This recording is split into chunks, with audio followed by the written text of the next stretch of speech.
Its name was synonymous with animals and fun in Australia, though many people might have known him better as the crocodile hunter. He was beloved and admired by his family and fans all over the globe alike. His unexpected death sent a shockwave, and many around the world felt the sadness of his untimely passing. For most of us, wild animals are incredibly beautiful creatures, but they are also dangerous and ultimately best left alone to their own devices. However, some people don't necessarily fear animals but still carry massive amounts of respect for nature's most extraordinary beasts. Nothing could come between them and their immense love for animals, sometimes not even death. Steve Irwin was definitely such a person. Not only was he a TV personality feeding crocodiles in front of the cameras as if he were feeding puppies, but he was also a wildlife expert, an environmentalist, an advocate for nature conservation, and a zookeeper. Steve lived his whole life among animals. His father, Bob, was a wildlife expert with a special interest in reptiles and amphibians, while his mother, Lynn, was a wildlife rehabilitator. Together, they started the small Queensland Reptile and Fauna Park when Steve was a child. The boy grew up around crocodiles, and it's safe to say his was not a usual childhood. At age 6, he was given a 12-foot scrub python. By age 9, he was already handling crocodiles and even wrestled one under his father's supervision. Later in his young adulthood, Steve became more involved with the park, but he also worked as a volunteer for Queensland's East Coast Crocodile Management Program, capturing over 100 potentially problematic crocodiles. In 1991, he took over the park and eventually renamed it Australia Zoo in 1998, bringing it the recognition it deserved.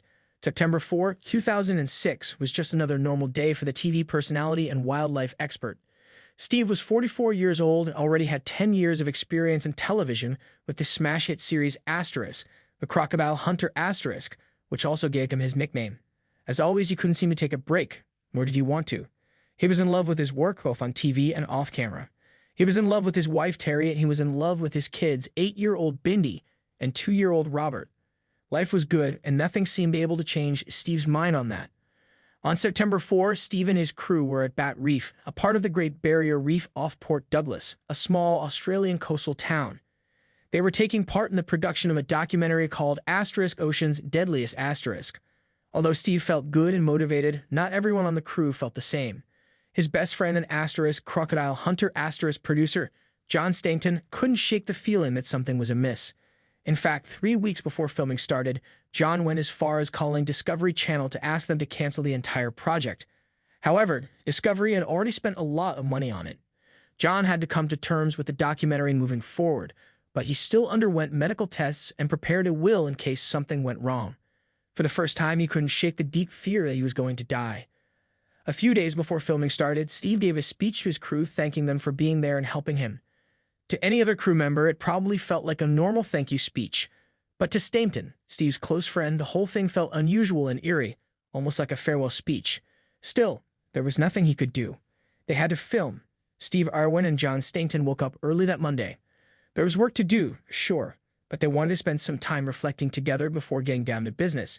They stood on the deck of Steve's 75-foot research boat, appropriately called Asterisk Croc 1 Asterisk. The two friends gazed over the ocean as they drank their tea. Steve was happy, talking about how good life had been to him. He was in a good frame of mind, always ready for another adventure.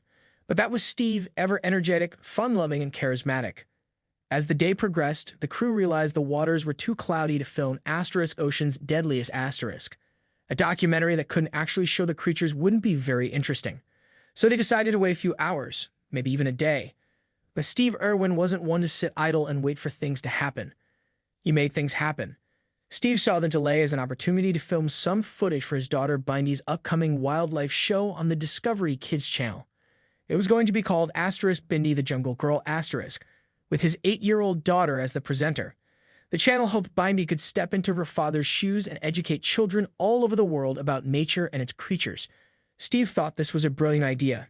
His daughter was a mini Steve, so it was only natural for her to have her own kid-oriented show. Irwin told his cameraman, Justin Lyons, to grab his camera and prepare for a quick dive. They were no strangers to snorkeling. Initially, they had planned to shoot scenes with a tiger shark, but they couldn't find one. Instead, they decided to film a stingray. They took an inflatable boat away from the main vessel. As they dived in, nothing could have warned them about what was about to happen. The water was shallow, the divers were experienced, and stingrays are not generally considered dangerous creatures. Sure, they have stingers, but they are not usually aggressive. When they sense potential danger, stingrays either swim away or bury their flat, cartilaginous bodies beneath the sand. They rarely attack humans, and when they do, it's usually because they were provoked, such as when someone accidentally steps on them. Underwater, Steve and Justin Lyons spotted a beautiful short-tailed stingray with an approximate span of 6.5 feet. It was a magnificent creature, worth capturing on film. They finished filming but wanted to get one last shot of it swimming away for Bindy's show. Steve wasn't afraid, after all. This was a man who handled crocodiles daily. But something unexplainable happened, something terrible that would change everything forever. The stingray became agitated. In an instant, it jammed its razor-sharp tail upward, plunging its barb directly into Steve Irwin's chest. Justin Lyons didn't stop filming. Steve had a rule for his cameramen. They had to keep recording, no matter what happened. So the camera rolled as the stingray thrashed wildly, stabbing over and over. By the time it swam away, Steve was standing in a pool of his own blood.